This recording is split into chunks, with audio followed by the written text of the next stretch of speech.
So you want to improve in Paladins, but you're already practicing as much as you can and your progress has grown stagnant? Well, then I've got the answer for you. Today we're going to talk about 5 things I commonly see people miss entirely when playing Paladins, which can make a big difference if you just give them a bit more focus. But not only that, we're also going to talk about 5 things that you should pretty much never do outside of very specific circumstances, because they'll hurt your game just as much as the other 5 tips will help.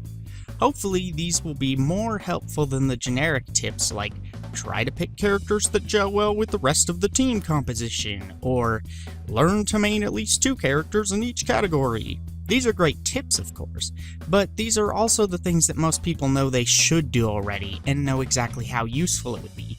They just don't do it. Also know that these are things that I know can help during casual matches. All of the information here may or may not apply when playing at an extremely high level. Okay, so the first thing that I see a decent amount of people doing, which isn't a bad idea per se, but limits how much control they have over any given situation, is keeping auto items active. Items in Paladins may seem daunting at first. I myself kept auto items on for a good 20 hours or so. I was afraid that I'd be too slow in finding the items I needed, and miss clutch moments where my team needed my backup. But honestly, the sooner you learn where the items are, the better. So turn auto items off, because sometimes it doesn't make the best choices. If the enemy team has 3 tanks and a pip, you probably would rather your Bomb King get Wrecker to destroy the tank's shields, not Cauterize for Pip's single healing potion. But auto items doesn't always think that way, and the longer a match goes, the more your item choice matters, because everyone else is picking items too, which shore up their weaknesses. Going along with this is the second point.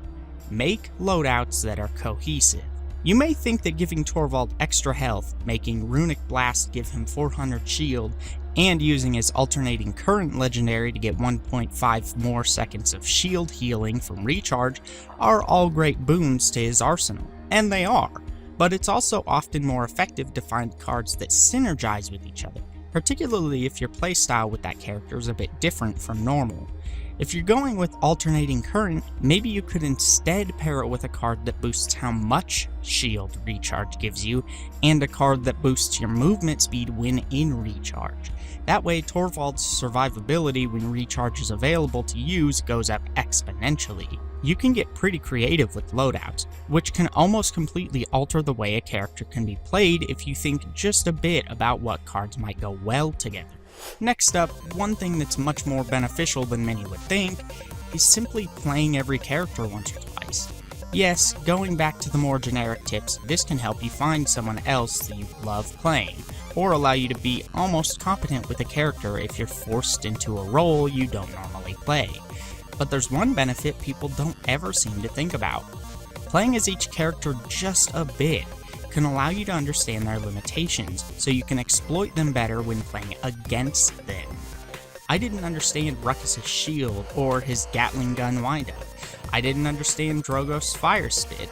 I didn't understand how limited Torvald's range with his main weapon was. I didn't know any of this stuff until I played them just a bit.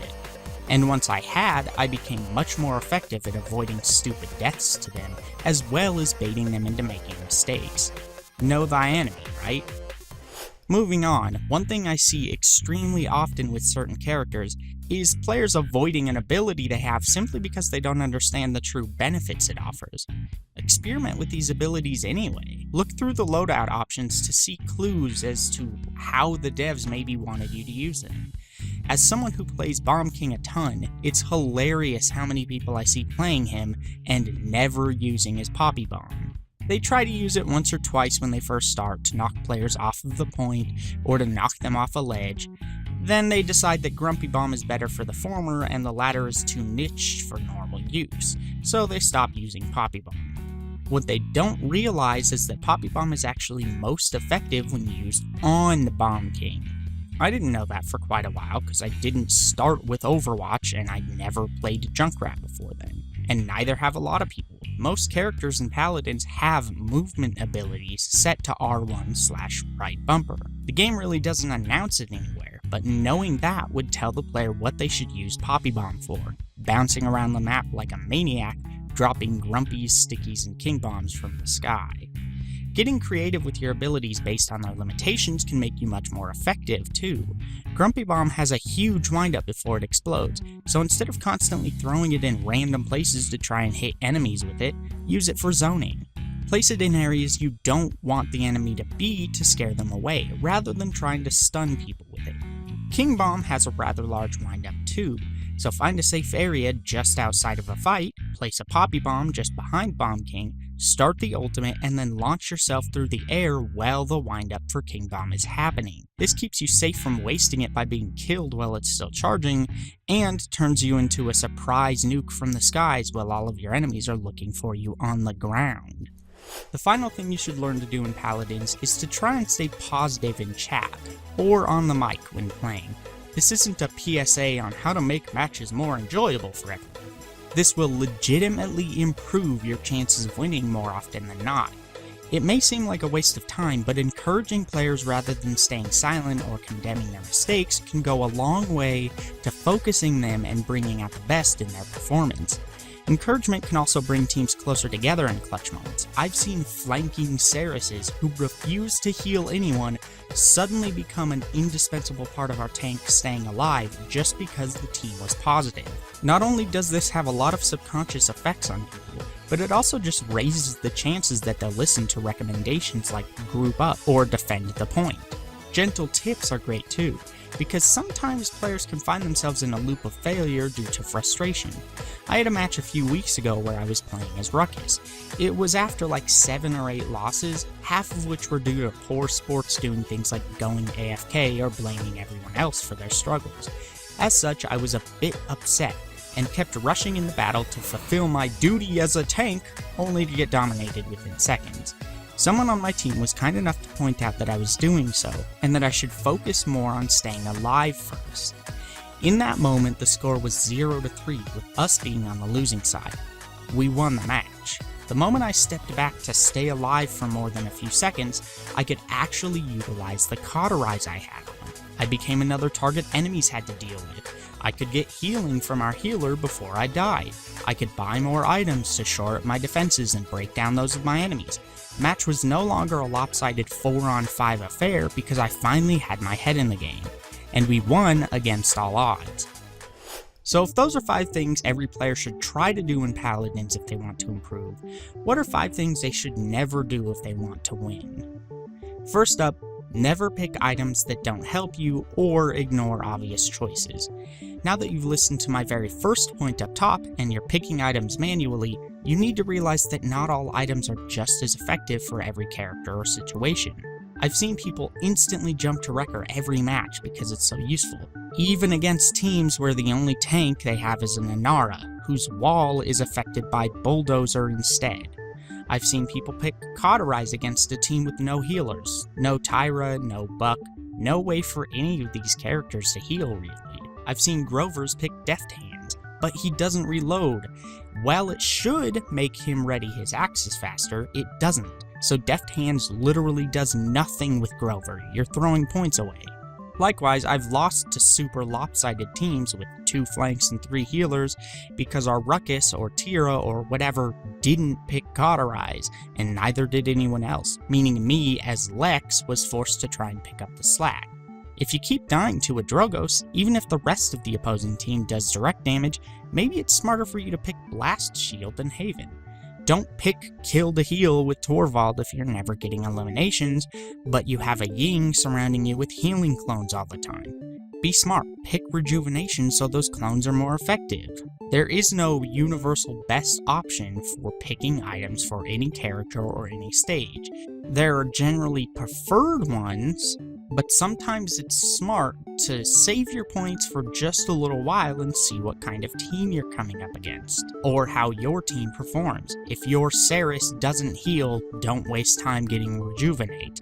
Also, you probably shouldn't get Rejuvenate if you've got like 2,000 health and your only healer is a Ceres, because she's gonna heal you fully pretty much anyway. Second is a really simple rule you should always try to heed in any game, but is particularly important here because as far as I can tell, Paladins doesn't kick people for inactivity.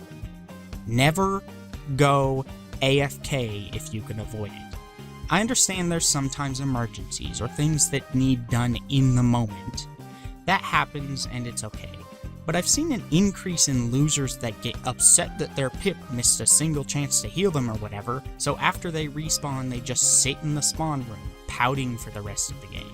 I've seen people click confirm to ready for a match, pick a character, and then not move for the rest of the match, as if they're trying to get free gold and experience without actually playing or something. I've even seen people wait in spawn until they have enough credits to buy the item that they want, while their team is getting massacred because they don't have a freaking tank to support them. Please, try to stay in the match if you're in a match. Your item isn't going to turn the tide of the match if the other team captures the point again while you're sitting around. Going along with that, don't ignore the objective when you're around either. Now obviously this is general advice in a sense, which is why it doesn't get its own spot on the list, but I'm also talking in more specific circumstances. Pay attention in situations that could lead to a win or a loss. If you're playing Kinessa, the enemy team is sitting on the point, and the rest of your team just respawned after a huge team wiping ultimate, get in there and contest the point, even if it means you die trying to give the rest of your team the time to get there. The amount of times I've seen this situation come up with a team that has a bunch of synergizing ultimates ready, and the Kinessa or flank or whatever refuses to sacrifice themselves to give their team the overtime to get there is staggering. I've lost more than a few matches because of this, and I've seen my opponents do the same many more times.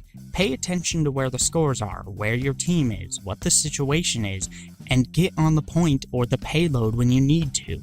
Sometimes keeping the match going is better than having you alive and losing. Actually, pretty much all the time. Next is a point that's really the reverse of one I already made before. Don't spam or make passive-aggressive comments in chat, and that includes being rude on the mic. I really don't get why this is still a thing. You'd think that most people have played enough games where they didn't enjoy being heckled by someone else that they'd lay off doing it themselves. I guess people are just that dumb though. And no, I'm not going to pretend these people aren't stupid. There's a difference between competitive banter and insults for fun, and, to avoid YouTube censors, just being mean to people. Just the other day, I was in a match where we destroyed the other team. It was over in about 5 minutes, and yet our Ruckus, who wasn't even playing poorly himself, was constantly spamming, "You rock, cancel that," every time a member of our team died. Every time we got into spawn, "Good game, cancel that." We won 4-0 in like 5 minutes. Why exactly be so disrespectful? Again, where positivity can really help center players and teams, negativity can completely destroy them. I rarely win matches where someone is being rude like that, because the team breaks apart and starts doing their own thing. Picking us off is super easy at that point. It's particularly annoying when these people don't account for the weaknesses of the rest of their team. If I just healed Fernando with Ceres, Androxus players shouldn't complain when I can't heal them instantly. And if they're halfway across the map, don't expect me to leave the people defending the point to go heal you. It's not conducive to winning. Hey you, stupid bomb king. Why don't you get your act together and heal me? You must be just starting this game because you suck. Also, your mom is a sack of potatoes, your face is ugly, and I'm the only competent player on our team. I've got nothing else, so I've got to make sure everyone knows I'm competent at something in life. Unlike you. Now heal me! But this goes beyond just being rude to people. It can also be equally as annoying when someone spams the obvious in chat and tries to order everyone around. Repeatedly saying, "Defend the objective" 6 times each time you die doesn't help anyone. We know, we're on the point right now, knock it off. The fourth thing that you should try not to do is pick a champion of a certain role and then don't play that role. Now this is probably the point with the most exceptions. Xin actually seems better as a damage character than a flank. Ruckus is also a really good damage character, despite being a frontline. Pip is surprisingly good at flanking if you've got the right loadout. If you have another more effective healer on your team, it might be best to play flanking Pip. But if you're the only healer and the other team looks like a challenging composition, maybe you should focus on your intended role. Don't give your team the false sense that they have a healer if you're not going to heal anyone. Let them have the chance to change the composition of the team before the match starts. The amount of times I've been in a team with a Ceres only to have her spend the whole match flanking and have 0 healing by the end, it's exhausting. Particularly because her heal is either in use or it isn't. She can't use it to heal herself like Pip can, so it's not like she's being greedy with it to keep herself alive. She's just not using it at all. Finally, and this is by far the easiest problem to avoid, while also being the most common, don't get distracted with stray opponents who aren't near the objective. They are trolling you.